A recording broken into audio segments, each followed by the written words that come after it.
इसके साथ रोजगार परक शिक्षा के साथ जो है समाज सेवा और नर्सिंग सेवा में लोगों का काम रुचि बढ़ रहा है।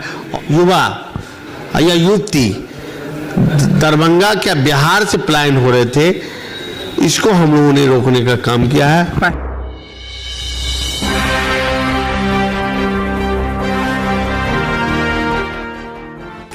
नमस्कार, बिहार मिथिला न्यूज में आपका स्वागत है। मैं हूं मनोज। देखिए, चिकित्सा और शिक्षा पर हमारी विशेष निगाहें रहती हैं, खासकर वो लोग जो शिक्षा के क्षेत्र में बेहतर कार्य करना चाहते हैं और समाज को योगदान देते हैं। हम समाज को योगदान देने के बाद इसलिए कहते हैं कि Khwaja Garib Nawaz school of nursing के छात्र को हमने कई बार दिखाया डीएमसीएच में। वो तमाम मरीजों को, सैकड़ों मरीजों को इंजेक्शन दे करके, उन्हें कैनुला लगा करके मदद करते, ताकि डीएमसीएच की जो स्टाफ की कमी वह पूरा हो जाती है। हमारे साथ Khwaja Garib Nawaz school of nursing के निर्देशक हैं डॉक्टर तकीम अख्तर जी। तकीम जी, ये जो आप प्रारंभ किए थे, प्रारंभ में उस समय क्या लग रहा था आपको कि ये सक्सेस है, नहीं सक्सेस है? क्योंकि उस समय प्रारंभिक था, लोग जानते भी नहीं थे उस समय आपको। सबसे पहले मिथिला मंच की न्यूज़ को, आपके न्यूज़ को मेरी तरफ से Khwaja Garib Nawaz group of college की ओर से बहुत बहुत धन्यवाद। ये नर्सिंग शिक्षा जो है, पहले बिहार में, बिहार से अलग राज्य के लोग आकर के नर्सिंग का कार्य यहाँ करते थे, केरल से आके करते थे, और यहाँ जो सही ट्रीटमेंट नहीं हो पाता था और सही उपचार नहीं हो, नर्सिंग केयर नहीं हो पाता था। इसको देखते हुए हम लोग की संस्था Khwaja Garib Nawaz educational welfare society nursing शिक्षा एंड पैरामेडिकल शिक्षा, जैसे DMLT, OT assistant, BMLT, X ray technician, ECG technician के साथ एएनएम, जीएनएम, बीएससी नर्सिंग, सारे कोर्स को दरभंगा में, मिथिलांचल में हम लोगों ने इसको लाया। और इसके साथ रोजगार परक शिक्षा के साथ जो है समाज सेवा और नर्सिंग सेवा में लोगों का काम रुचि बढ़ रहा है, और इससे बहुत ज़्यादा लोगों में जागरूकता भी आ रही है। सबसे बड़ी बात है कि जो बेरोजगार युवा या युवती दरभंगा क्या बिहार से पलायन हो रहे थे, इसको हम लोगों ने रोकने का काम किया है। पहले तो ऑपरेशन ओटी असिस्टेंट ये होता था, अब आपको धीरे धीरे बड़ा डिमांड भी बढ़े हैं। आपको बीएससी नर्सिंग, जीएनएम, एएनएम, इसकी डिमांड बढ़ रही है लगातार। तो इसके तरफ ये सब दिन देखिए, टेक्निकल कोर्स में जैसे लैब में, ये पैथो लैब में जिसमें ब्लड टेस्ट करना है, उसके लिए डीएमएलटी का कोर्स होता है। हमारे यहाँ डीएमएलटी भी होता है, diploma in medical lab technician, और बीएमएलटी भी होता है। बीएमएलटी 4 साल का बैचलर कोर्स है, जो आप ये करके आप अंदर ये क्या कहते हैं, इक्विवेलेंट ग्रेजुएट कर सकते हैं। तो बीएमएलटी भी होता है। और उसके बाद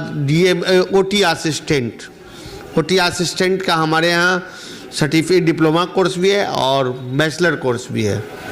तो इसी तरह से सभी कोर्स में, जैसे एक्सरे टेक्नीशियन, डीएमआरटी, बीएमआरटी, डिप्लोमा कोर्स भी है, बैचलर कोर्स भी है, और सब ये बिहार सरकार स्वास्थ्य विभाग और हेल्थ साइंस यूनिवर्सिटी पटना से एफिलिएटेड है। आप एक बड़ा सवाल है, बहुत से ऐसे संस्थान को हमने देखा है जो पैरामेडिकल के जो है संस्थान है, वो कह रहे हैं एडमिशन ले लो, क्लास करने की आवश्यकता नहीं, क्योंकि बहुत जगह टीचर भी अवेलेबल नहीं है, कई जगह प्रैक्टिस नहीं होते हैं। तो क्या लगता है सिर्फ डिग्री से उसका कुछ होने वाला है क्या?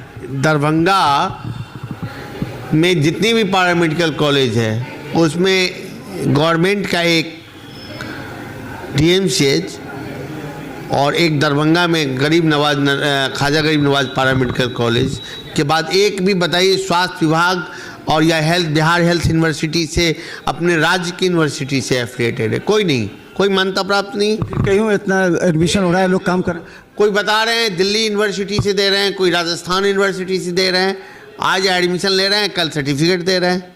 हमारे यहाँ ऐसा नहीं हुआ। हमारे यहाँ एडमिशन कराना होगा, आपको नामांकन लेना पड़ेगा, तो क्लास भी करना पड़ेगा, और क्लास करने के बाद फिर सेंट्रलाइज होती है, जो पूरे बिहार का एग्ज़ाम जहाँ होता है वहाँ होती है PMCH में या NMCH में इसका एग्ज़ाम होता है। बिहार के मेंबर भी हैं इसमें पैरामेडिकल में, तो आपने क्यों नहीं इस बात को रखा है स्टेट गवर्नमेंट के पास कि इस तरह की बातें होती हैं जिससे कैरियर छात्रों का खराब हो रहा है? एक नर्सिंग काउंसिल के मेंबर हूँ मैं। असल है कि इतना लोग बेरोज़गार है और इतना ये कर रहा है लोग कि कहीं से कोई यूनिवर्सिटी से जयपुर से ले आए, राजस्थान से आए, मध्य प्रदेश से यूनिवर्सिटी से कहीं से ले आए और उसके बाद इसको लोग डिग्री बांट रहे हैं। लेकिन उसका असल पता तब चलेगा जब आप सरकार की वैकेंसी में अप्लाई करिएगा। जब सरकार की वैकेंसी में आप उसके लिए जो एप्लीकेशन डालिएगा तब आप इस सर्टिफिकेट का पता चलेगा कि ये ओरिजिनल और डुप्लीकेट क्या है। आप अपने स्टूडेंट्स को किस तरह का फैसिलिटी देते हैं? ठीक है, हमारे यहाँ शुरू से ही हम लोग ये 2008 से हमारी संस्था चल रही है दरभंगा में। हमारे 10,000 से ऊपर हमारे छात्र छात्रा जॉब में है, गवर्नमेंट जॉब में है। 10,000 से ऊपर हमारे स्टूडेंट सरकार में अभी नौकरी कर रही है।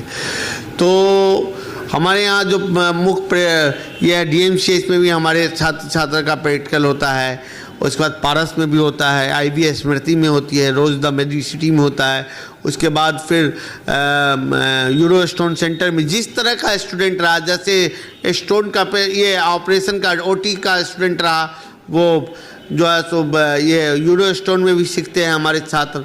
और उसके बाद में जो है सो जैसे पैथोलैब का रहा तो गीता डायग्नोस्टिक में भी हमारे छात्र अच्छे प्रैक्टिकल करते हैं, सिटी हॉस्पिटल में करते हैं। सिर्फ प्रैक्टिस के लिए सीखते हैं, प्राइवेट हॉस्पिटल और गवर्नमेंट हॉस्पिटल दोनों में। तो हम लोग क्या मुख्य रूप से प्रशिक्षण के साथ प्रायोगिक प्रशिक्षण भी हम लोग क्या मुख्य रूप से इस पर। इंटर्नशिप की कोई व्यवस्था कहा जाता है जब कोर्स कंप्लीट होता है, कई कहते हैं तो इंटर्नशिप कराते हैं, यानी कि कुछ पेमेंट दे करके भी अलग अलग संस्थान उसको हायर करते हैं, तो क्या इंटर्नशिप भी आप लोग करवाते हैं? जो कोर्स हमारे यहाँ इंडियन नर्सिंग काउंसिल का जो रूल है कि आप 11 महीने क्लास और प्रशिक्षण देने, प्रायोगिक प्रशिक्षण देने हैं साल में। तो 11 महीने में उसके डिफरेंट टाइम में डिफरेंट आवर्स से कितने आवर्स बच्चे को प्रैक्टिकल कराना है, इतने आवर्स उसको टीचिंग करा दिए। तो हम लोग उसी तरह से करते हैं। जैसे 3 साल का GNM कोर्स है, 3 साल कराते हैं। जैसे 4 साल का BSc नर्सिंग 4 साल कराते हैं। 4 साल के अंदर उसको रजिस्ट्रेशन दे देते हैं, वो ट्रेंड नर्स हो जाता है। अच्छा, जो ANM कर चुका है अगर वो GNM करना चाहता है तो उसके अटैच कुछ व्यवस्था है या फिर उसको ANM ही रहना पड़ेगा? ANM जो कर चुके हैं तो उनको फिर पुनः GNM करने के लिए फिर 3 साल के लिए करना पड़ेगा। अलग से कोई नहीं। अच्छा, एक अंतिम सवाल जो है कि अभी नामांकन को लेकर के क्या प्रक्रिया है आपके यहाँ और कब किस कोर्स का नामांकन हो रहा है? अब नामांकन की प्रक्रिया अक्टूबर से शुरू होती है मुख्य रूप से सभी कोर्स में। तो अभी हमारे यहाँ एडमिशन चल रही है ANM में, GNM में। BSc नर्सिंग का हमारे यहाँ एडमिशन फुल है, GNM में भी फुल है, लगभग सब में फुल है। सीट जो है अभी DMLT OT assistant dresser, BMLT BHM, एक बड़ा कोर्स हम लोगों ने लाया है, बैचलर इन हॉस्पिटल मैनेजमेंट। ये उत्तर बिहार में कहीं नहीं होता है। ये 4 साल का कोर्स है, bachelor in hospital management. Hospital में जिससे मैनेजर की नौकरी कर सकते हैं। तो इसमें हम चाहेंगे दरभंगा के लोग, उत्तर बिहार के लोग इस कोर्स को करें। हमारे यहाँ एक कोर्स और है BPT, bachelor in physiotherapy, 4 years course, जिस कोर्स को करने के बाद डॉक्टर लिख सकते हैं। तो ये डॉक्टर की डिग्री में फिजियोथेरेपी डॉक्टर लिख सकते हैं। तो इस तरह का कोर्स जो है आप लोग करेंगे तो ज़्यादा उनकी बेरोजगारी भी दूर होगी, रोजगारपरक शिक्षा में उनकी रुचि जगेगी और लोग जॉब की ओर भी भागेंगे और उनका समाज की सेवा भी करेंगे अच्छे।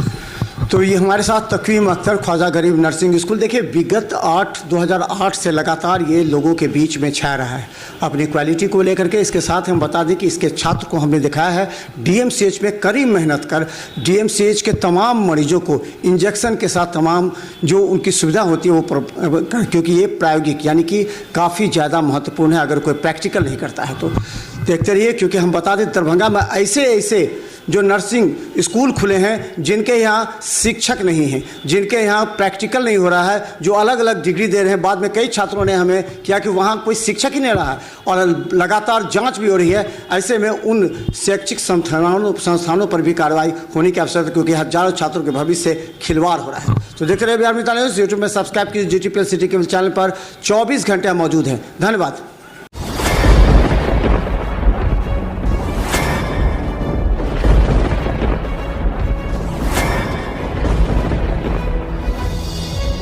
हम जीविका के CRP छी 10 साल 12 साल से एको गो पाई न हमरा आर के दरमाहा घरे घरे। संदेश देता है कि या प्रशासनिक अधिकारी सही तरह से एक्टिव नहीं है या फिर नीतीश सरकार कंट्रोल नहीं कर पा रही है। ये सरकार में कमी है जो सर, सरकार जो कंट्रोल नहीं कर पाती है सर। बाकी जो भी है सब एक ही तरह। मनोज बाबू, आप फटे दूध से छाली निकालने वाले लोग हैं, ब्रेकिंग न्यूज के मास्टर हैं। गरीब का ये सब गरीब का है ही नहीं। शासन सत्ताकार आदमी है, ये सब बर्बाद कर दिया बिहार को।